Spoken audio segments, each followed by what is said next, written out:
Good evening, everyone. Welcome to Bedtime Stories with your Auntie. Because of the day, because we have rebranded the Prepper and the Prophet, I am now Auntie Akara. So, let's get started with chapter 13 of Take All of Me by Lisa Stevens. I almost went live last night after reading chapter 13. Oh, God. Talking about, let me tell y'all. But at any rate, so chapter 13 starts off with Cara and her homegirls going shopping for Halloween. It's October, it's the end of October or mid-October. And they're shopping for Halloween. They're in the home decor store shopping Halloween, and Cara's still kind of in her dream world after spending all this time with Drew. They literally spent every moment together after the last chapter. This was her only real time, it seems like, she had with her girlfriends, except for when she was at work. So they were at the home decor store, and Cara is, FYI, Cara is a holiday fan. She is a fan of the holidays. From October to the first week of January, this is her time. She likes, if you can't tell by now, Cara loves dinner parties and event planning. She's a great host. She likes decorating for Halloween and Christmas and New Year's and Thanksgiving. This is her time, honey. Okay, so she's loving it. And so they're shopping and they're going, and she's just having a good time, but she's still in a daze from all the sex. Okay, basically. And as I said in our last couple of videos, the Cara is really in deep in this lifestyle that she chose. And she's in this lifestyle, and it's a little too deep for me. When I say I'm very excited and happy that I read this book, because this is too much. This ain't no 50 Shades of Grey, okay? This is no 50 Shades of Grey. I don't know, because it gives you, I feel like it gives you the real, not the Hollywood brand of BDSM. This is real. And for me, it crossed the line to some things, and I made it pretty clear in my past videos of like, oh no, oh hell no, I know he didn't say that, you know what I'm saying?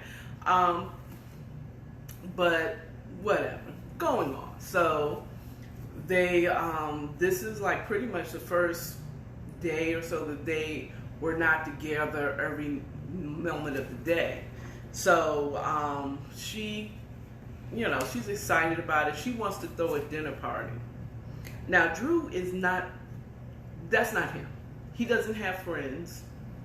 He's all work, and the only play he has is with Cara or his subs, it seems.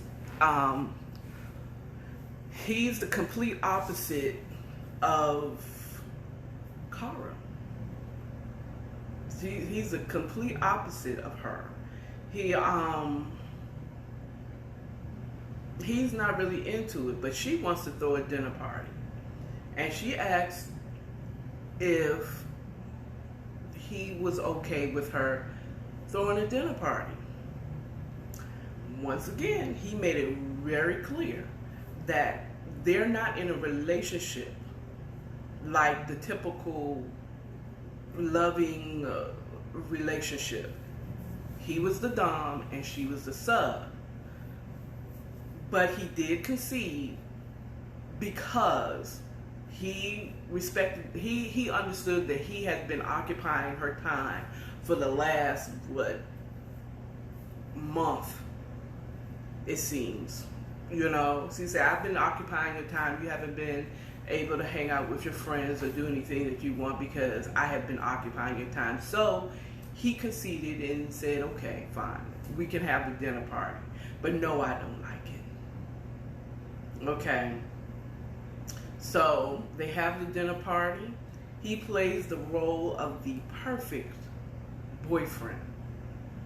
Okay. They're looking at each other, staring at each other, stealing kisses here and there. He's having good conversation with her friends that came over. Of course, her girlfriends and their significant others, if they had one. And, I mean, it was a nice dinner party. Perfect. Cara was the perfect host. She is the perfect host. And he played along very, very well. It to the outside, she even says in the book, Cara, that from the outside looking in, you would think that they were the perfect couple, made perfectly for one another. But really the situation is they're not in a relationship like that. Their relationship is dom and sub. And so they go on, they have this, but of course, he punished her a little bit for having her, I don't remember, but he definitely made it very clear after they left that he did not like doing it because that's not what he does.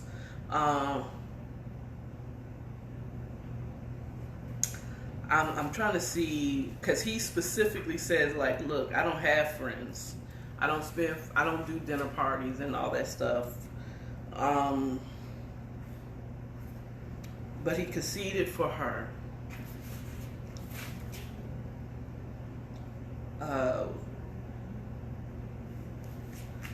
So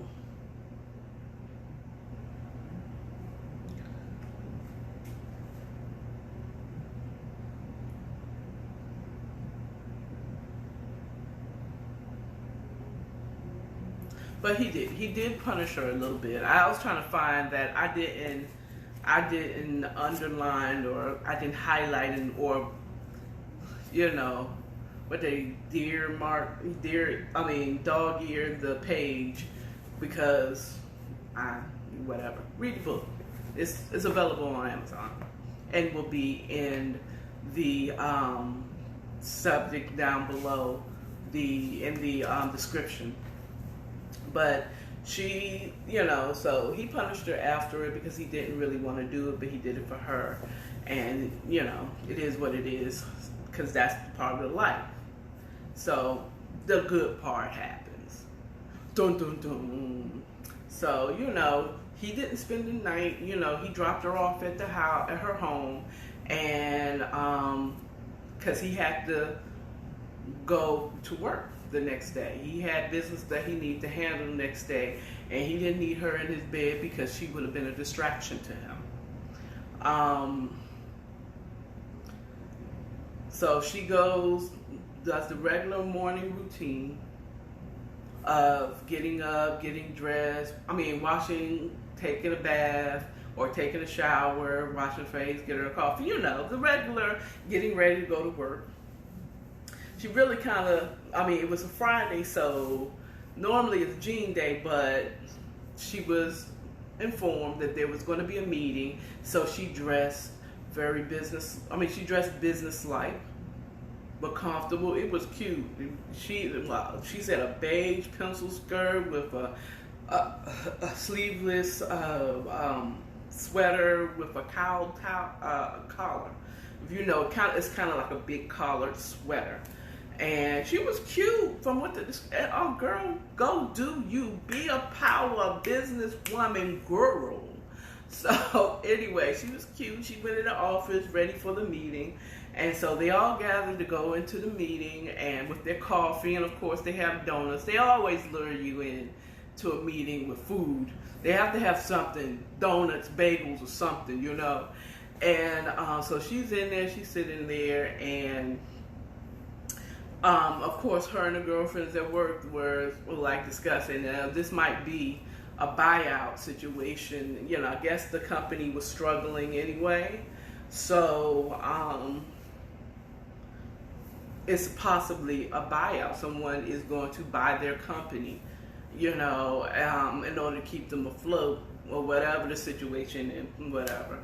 And it was a welcome change because apparently they were struggling a little bit, and you could tell around the office. So they're in the office and they're gathered around, they're kind of talking whatever, and then the CEO, higher up, she makes a boring speech, you know, whatever, no one's really listening. And then it was exactly a buyout by a larger company or a large company, and guess who walked in as the new owner and CEO of the business she worked at?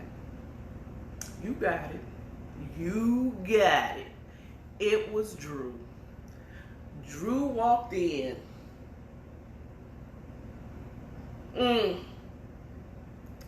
Oh, you would think, oh, Drew is here. Remember, this is not a relationship where they're going to be building. And Drew was very, he didn't let her know what he did for his work or his business that he was running off to. So she had no idea who he was, what he did.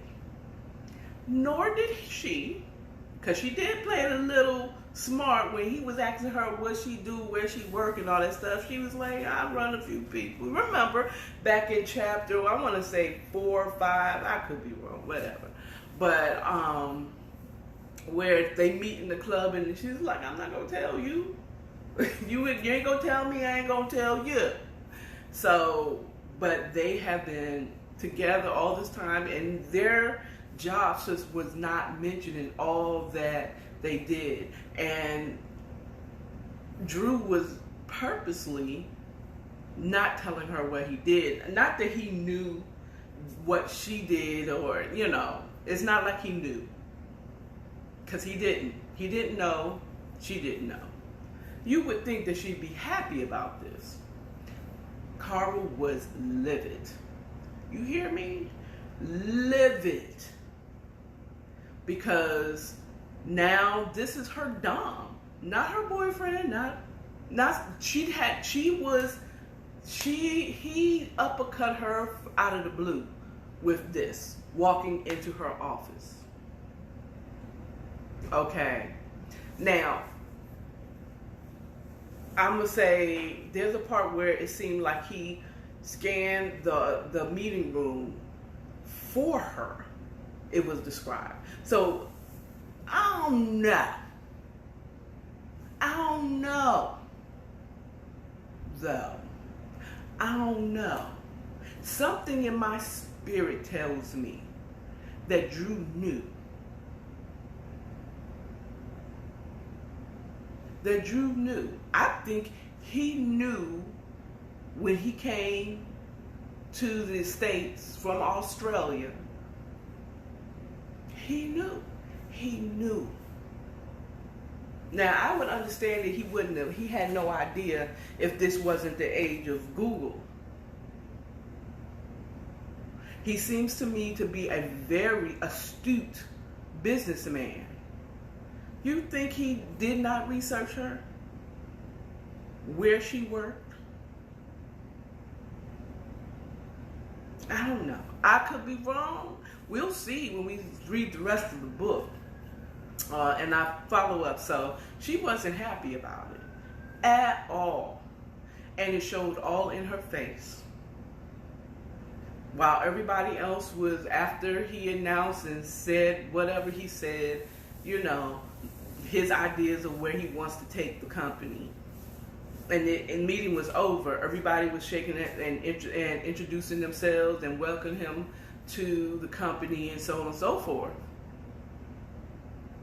Cara didn't. She did not.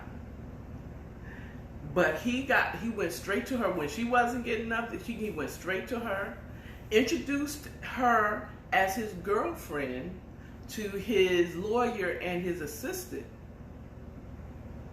She says that I believe it was the lawyer that was like, oh, girlfriend. Like he just gave her a negative vibe. She was very discerning that like, oh, like this was not a good thing, a good news. You understand what I'm saying? And you know, because I'm a paralegal and I've worked in law firms, I'm pretty sure the lawyer's thinking about all the craziness that could come from this legally. You know what I'm saying? Oh, you have a girlfriend that works here. Oh, Lord. This is going to be... Ooh. And if that lawyer knows his BDSM lifestyle that he did outside of the office, how it, you know, he know he's going to have to do overtime with this. He was not happy with it. But they were cordial and so on and so forth. But he introduced her as a girlfriend because, of course, in the workplace, in a business, he can't introduce, oh, this is my dom. I mean, this is my sub, you know. So he introduced her as a girlfriend. She was livid, and he kept trying to approach her, and she was giving him all kinds of eye rolls and whatever. I am not happy with this. She made it very clear that she was not happy. But it wasn't the fact that he owned the business or because she was the dom. He was her dom and she was the sub. And the fact that this can get real ugly real quick. Having a relationship, having an in-office relationship with someone, whether it is BDSM or husband and wife, where it could go horribly wrong. Or horribly wrong. Okay? Because what if they break up? Or what if he does a disappearing act? Now she's depressed.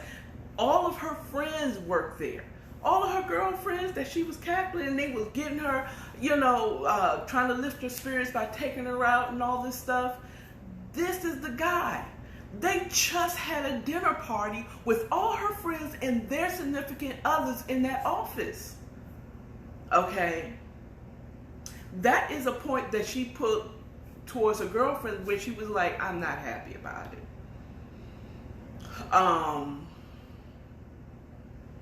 But because if they broke up or something went bad, I have to work for this man.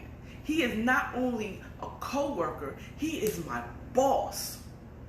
So if he was a complete asshole at home or while we out or I find, you know, I don't be a part of this anymore, I have to work for this man.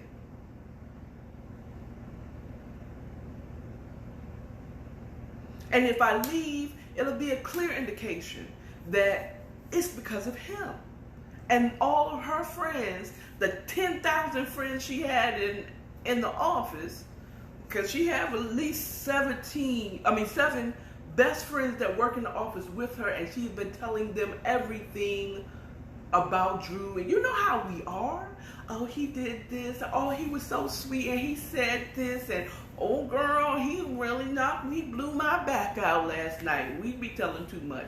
But she's telling all this to her friends. She's talking about that she is in love with Drew, whether she wants to admit it or not, no matter how much she try to convince herself that she is the sub. She has been talking, you know how it goes. And now I have to work not only with, but for this man? Oh, no. No. She wasn't happy for that reason. But the kicker is, she was more mad because he was the reason why her father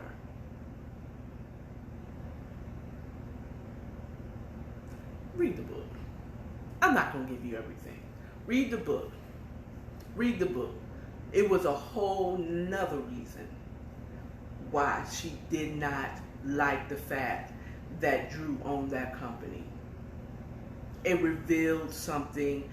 Drew was responsible for something that what happened to her father. He was the reason. Or at least she put the blame on him. You gotta read it. It's good.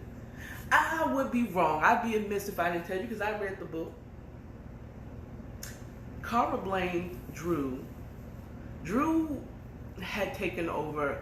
Her father owned a business that wasn't doing that well, whatever the situation was. But Drew bought out his company, left her father with nothing, and then fired all the United States workers, and then took the business overseas, which her father would have never wanted. He took his life work from him. And because of that, he's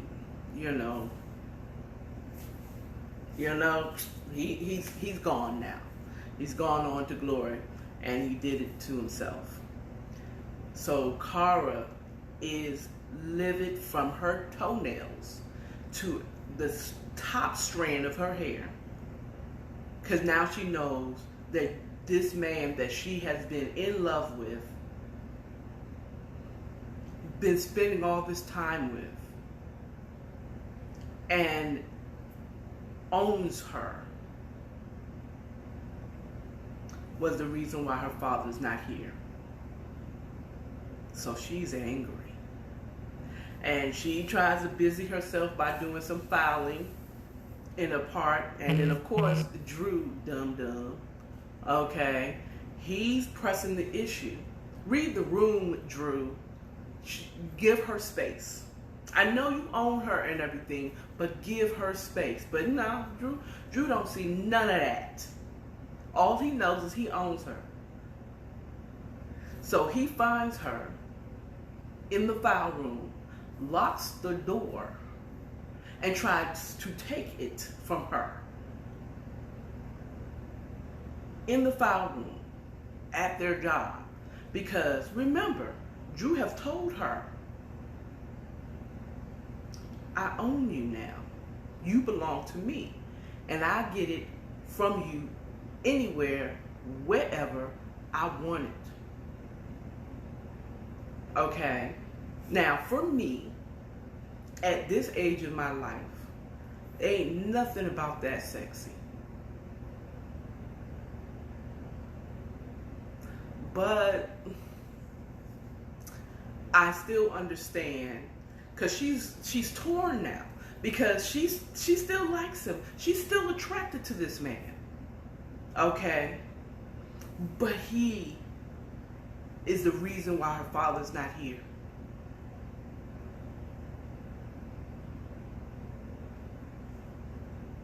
So she's livid with him, but yet she's still turned on by him. Okay? And it's funny, I was going to say, like, I could never.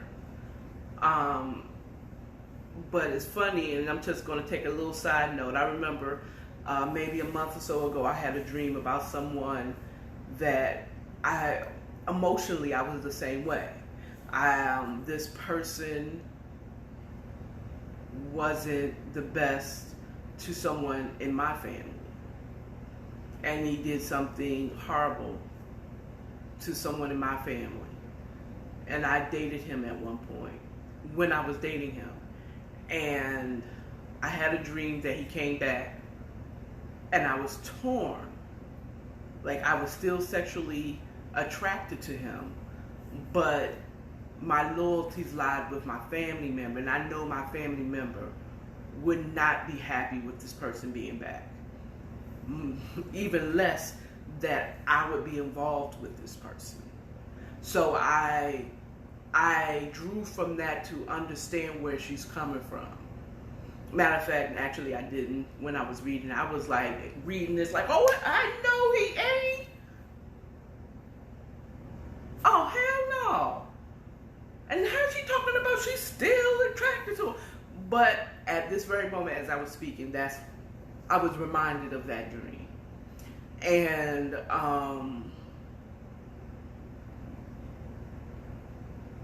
girl, so I'm not that angry, that upset with, I mean, like, I'm not really upset, but I am definitely invested in it. And it just, I can relate where, you know what I'm saying? Of course, when I woke up from that dream, I was like, I would never. But would I? Would I? You know what I'm saying? Would I? I haven't been put in that situation. I might. But I think I would still side with my family, you know what I'm saying? Because this person means more to me. My relationship with the family member that this happened to, I value that relationship over whoever I'm just, my body wanted. My body would have to take the L on that one. But at any rate, so she's livid. She's mad at him. Her girlfriend's, of course, like, oh, girl, why are you upset? She said, I don't want to talk about it right now, but my place at 6 o'clock. So, like, she is totally, like, she didn't care. For her, this whole thing is over. I can't fucks with you at all, Drew, for that. I don't care how much I love you. So, just like me, it's, she's like, as much as I desire you, not now, not now. Drew has the hardest head ever, but he don't love her. He don't love her. He owns her. Okay? Like, I own this book. I might treat it well and keep it in a certain, place and make sure nothing gets on it and everything. But I don't love this thing. I read this book whenever I damn well feel like it. Not when this book says read me. Okay? Whether it wants to be read or not. And that's the way Drew sees Cara. Or do he? Alright. Anyway, so she's livid. Her girls come over now. Alexandria, one of her girlfriends from the workplace, I wanted to jump in this book and slap fire out of her. She goes to Drew. I'm going to read this part to you. I'm reading this part. Okay, so let me read this part. So Alexandra goes to her. She goes and tells Drew. I want to punch her in the face. Hold on. This is Alexandra talking to Drew. Well, no, let me so you understand. Alexandria had talked to him, told him they were meeting up at Cara's house around 6 for dinner, and that he should show up around 8:30 right after they had left. Well, Will figured this out. She really likes you. She tells us all the time. She's just as shocked that you're our new boss and owner. Right? Might be feeling a bit like you kept it from her or betrayed her in some way. Give her some time. She'll get over it. She had told him, big mouth bitch. Woo! Alexandria, I had no intentions of giving up that easily. I appreciate knowing what time she'll be free this evening. He had replied, I had no clue you all worked here. There's no way I would have kept that from her. I truly care for her and wouldn't deliberately harm her ever. You'd better not, or you'll have me and a few others to deal with. Note well taken, Alexandria. I want to uppercut her. Mind your business, bitch. Oh, who are you to go and talk to Drew? Who are you to put your nose in their business? You don't even know the real reason why Cara is mad at this whole situation. You was wrong as hell. If it was a matter of her just now finding out, you might be right. But because you don't really know this whole situation, who are you to go to her man and telling her business?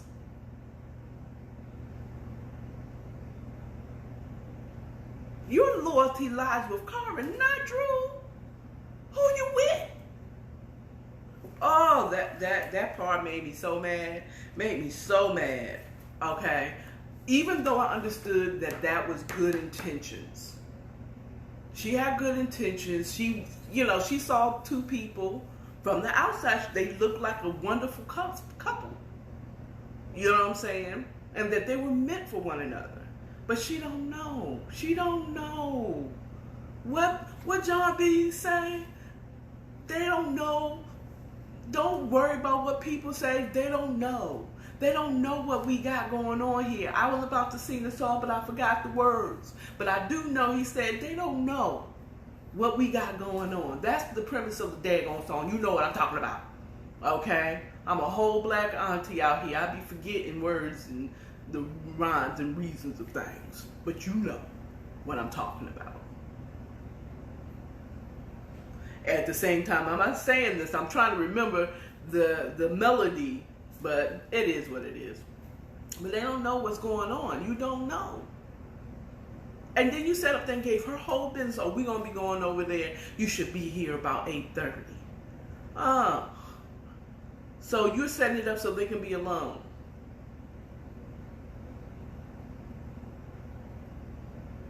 If you only knew, Alexandra, if you only knew.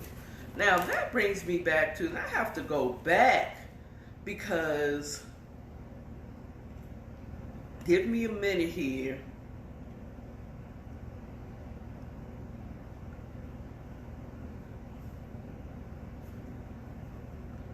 Because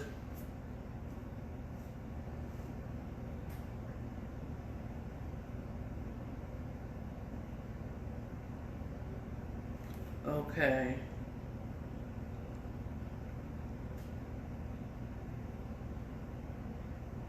Oh, for a minute I thought his secretary was Alexandra.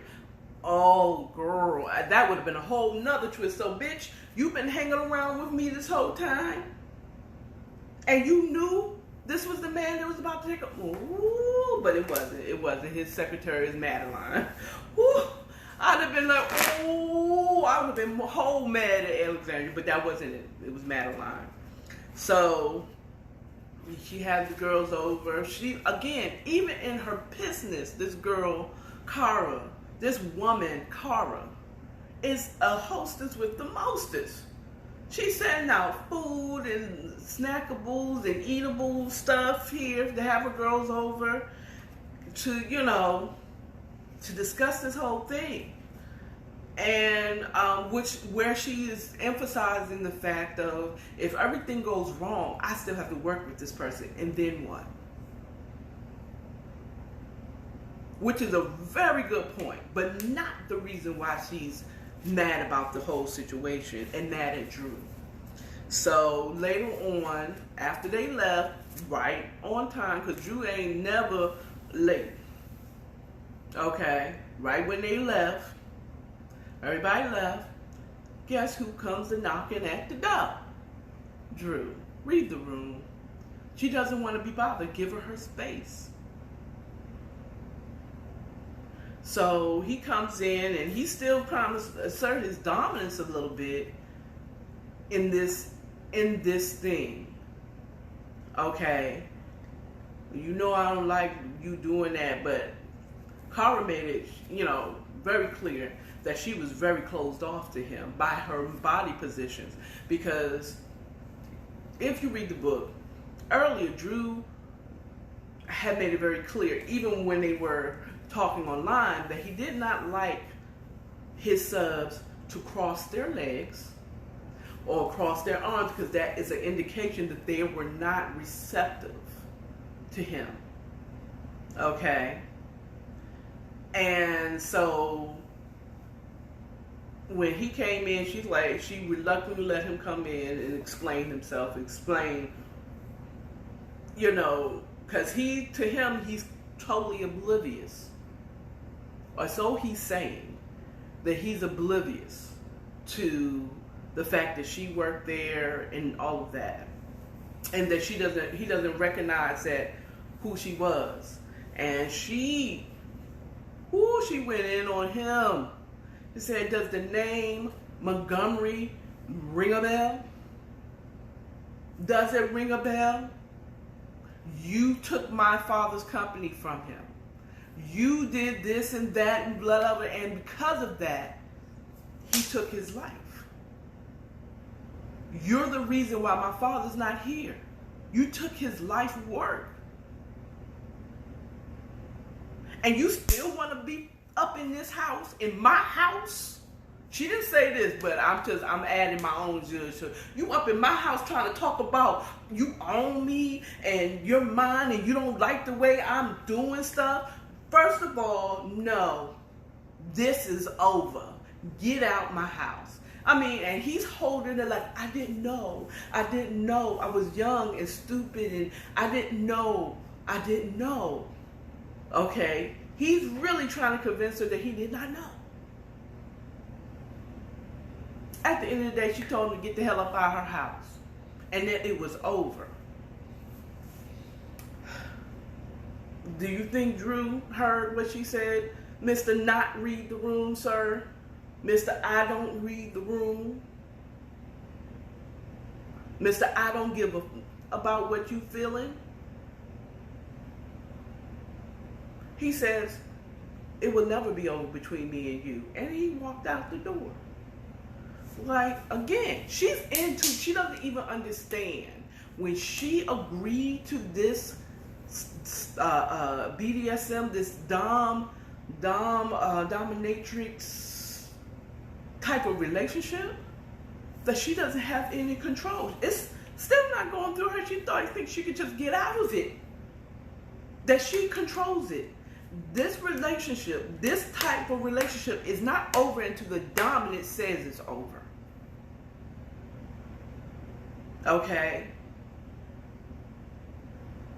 Drew gave her chance after chance after chance before before they slept together, before they nailed that final call. You sure? And she just all in her head and all flustered and wanting his body and wanting him to give it to her, that she did not think, wait a minute. He keeps asking me if I'm sure. Maybe I should take a moment and really think about it and really research it. If I want to get out of this relationship, can I get out? And ask the right questions. And not judging her, even though I know I sound so judgmental, whatever, take it how you feel. Okay? I'm not going to explain myself. But I can say, we've all been there. As women and men, where we agree to something, even though we've been given all the warnings, we agree to something, but not really understand what it actually means to actually fulfill your contract. Because he gave him a verbal contract. I agree, I want this. She did not take in consideration once she enters into it. She's no longer in control of whether it ends or not. Okay? No matter how rebellious that she is, no matter how bad, no matter what it is, she doesn't call this relationship. She can't say it's over. You belong to Drew, Cara. You belong to him.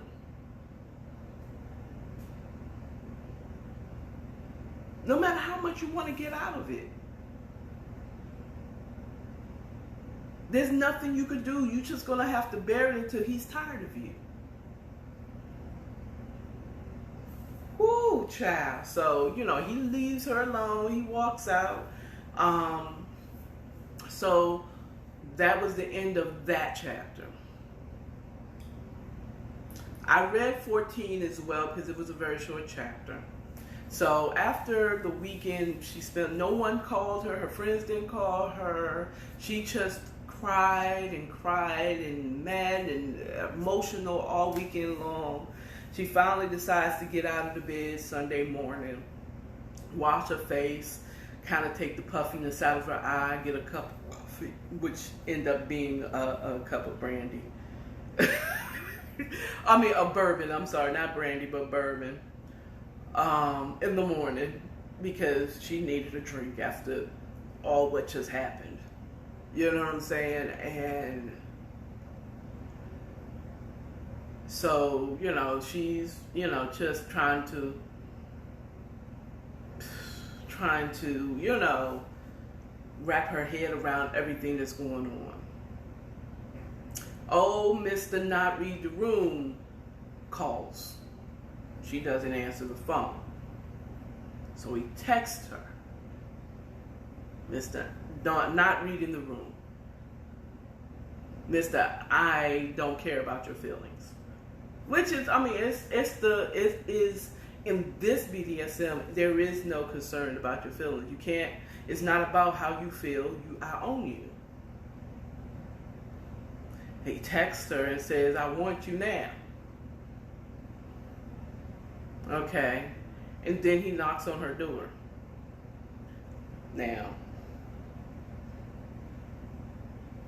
I don't know. I don't think at any age I would have answered the door.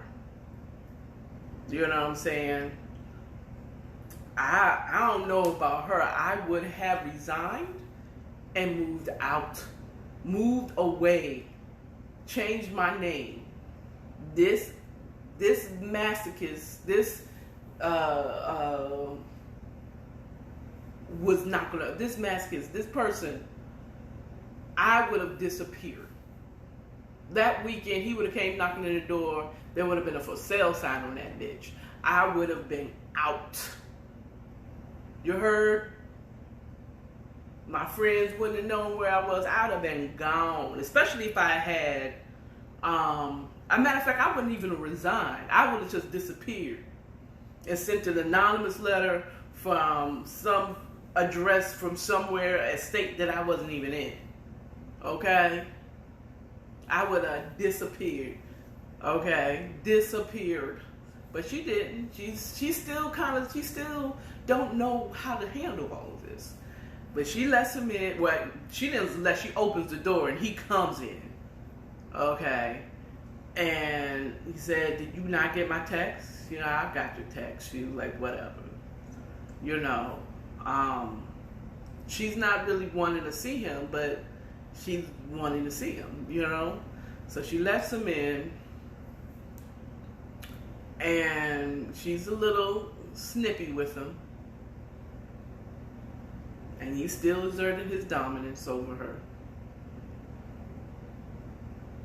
You know, long story short, they had sex into the afternoon. He took her and she let it happen.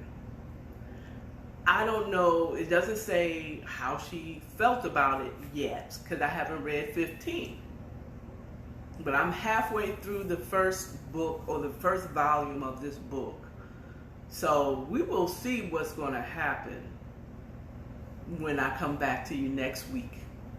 Maybe tomorrow. I don't even know, because I have not been invested in a book, a fictional book like this in a long time. It's a really good. My emotions are all over the place. I want to be in that. Girl, are you crazy? Get the fuck out of here. That's what I want to get in there.